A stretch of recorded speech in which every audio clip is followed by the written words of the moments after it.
খুব কঠিন প্রশ্ন ভাই। তৌহিদুলের জিনিসটা আমি দেখি নাই, পরে আমি শুনেছি যে ও এরকম করে কথা বলেছে। যেহেতু সে বলেছে তাই, এটা তার একান্ত আসলে একান্ত ব্যক্তিগত মত। প্রত্যেকটা পার্সন প্রত্যেকটা তার রেসপেক্টেবল জায়গা আছে, আমরা সম্মান করি প্রতিটা জায়গায় যে যারা যা কাজ করছে। এবং ইভেন আপনি যদি আম্পায়ার না, যারা স্কোরিং করছে তারাও তো ইন্টারন্যাশনাল স্কোরার। তো আমরা রেসপেক্ট করি প্রত্যেকটা মানুষকে। অবশ্যই কোনো ড্র না এই ম্যাচে। জিম্বাবুয়ের সাথে আমরা অবশ্যই জেতার আশা করি, এবং টেস্ট সিরিজ আমরা যেন জিম্বাবুয়ের সাথে জিততে পারি। কারণ আমরা আপনি যদি দেখেন 2000 সাল থেকে এখন পর্যন্ত আমরা টেস্টে কিন্তু তেমন একটা এগোতে পারি নাই। বাট আমরা মনে করি যে টিম হয়েছে, বাংলাদেশ টিম যেভাবে প্লেয়ারে এগোচ্ছে, অবভিয়াসলি জিম্বাবুয়ের সাথে সিরিজ জেতা উচিত। আপনার দলে অমিত সুপার লিগ খেলার মতো টিম, তারা ডিজার্ভ করে এখানে খেলা। জাস্ট আমরা প্রসেসে ছিল, ছেলেরা আমাদের যে প্ল্যানে ছিল ওই প্ল্যানে আমরা এগিয়েছি, এবং ছেলেরা ভালো খেলেছে এবং সুপার লিগে এসেছে। এই যে দলগুলো যেগুলো হচ্ছে মানে নবীন ক্রিকেটার নিয়ে করা হয়, তেমন একটা দল ভালো না, এদের নিয়ে কাজ করতে গিয়ে আসলে যে কমিটমেন্টটা থাকে, নিশ্চয়ই একটা কমিটমেন্ট থাকে টিমের প্রতি এবং বিসিবির প্রতিও, যেখান থেকে ক্রিকেটার তৈরি করে দিতে হবে। এই কাজটা আসলে কত কঠিন?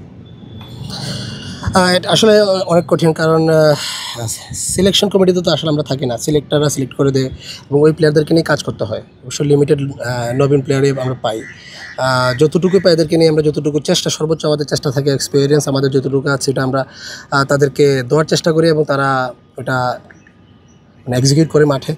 আর আমার মনে হয় যে এটা টাফ, বাট আমরা যারা এসেছি নতুন নতুন যারা কোচ এসেছে, আমরা মনে করি যে আমাদের জন্য এতটুকু টাফ না, কারণ আমরা এক্সপিরিয়েন্সটা আমরা শেয়ার করতে পারি ইজিলি। কারণ ইন্টারন্যাশনাল ক্রিকেটটা কীভাবে হয়েছে, কীভাবে খেলা হচ্ছে, কীভাবে টাফনেস হওয়া যায়, আমরা মনে করি যে এভাবে রেডি করাটা আমাদের জন্য ইজি।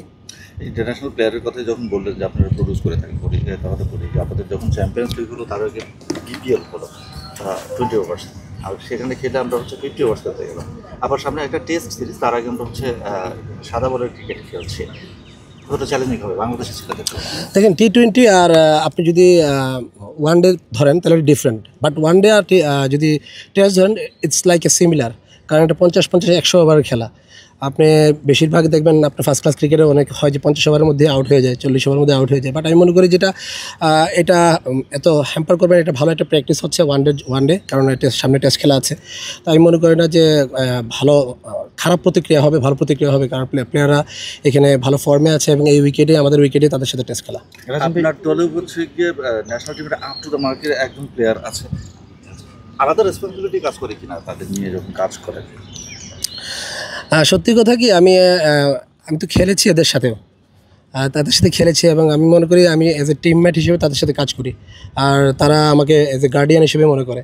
আমার মনে হয় যে আমার কাজটা ইজি, কারণ ড্রেসিং রুমটা যখন একদম পরিষ্কার থাকবে তখন কাজ করাটা ইজি হয়ে যায়। আর যে ছেলেরা আমাদের টিমে আছে আলহামদুলিল্লাহ অনেক ভালো, এবং ড্রেসিং রুমটা আমাদের অনেক শীতল। রাজিম ভাই, মানে